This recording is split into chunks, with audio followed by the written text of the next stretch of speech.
وأخيرا جاء الرد القوي من لاعب مزدوج الجنسية على المدرب التونسي قيس اليعقوبي بعد تصريحاته الخطيرة والتي ادعى فيها حصول مزدوجي الجنسية على أموال من أجل تمثيل منتخبي الجزائر والمغرب بشكل خاص.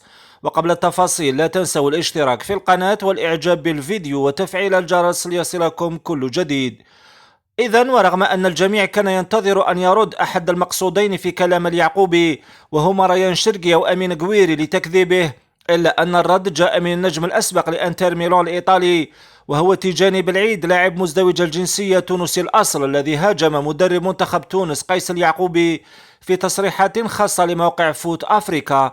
وقال اللاعب الذي غير جنسيته الرياضية ومثل منتخب تونس في 20 مناسبة ما صرح به مدرب نسور قرطاج غير صحيح، إنه يبحث فقط عن إحداث ضجة بدون تقديم أي أدلة واقعية تثبت ادعاءاته. وأضاف: بصفة مزدوج الجنسية أؤكد أن اللاعبين المولودين في أوروبا وطنيون وليسوا مرتزقة يلعبون من أجل المال فقط، وهكذا يشهد شاهد من أهلها. لكن كم تمنينا أن يكون الرد من أبناء الجزائر على غرار قويري وبوعناني وشيبي وغيرهم ليكون أقوى رد على اليعقوبي يفضح كلامه المغلوط.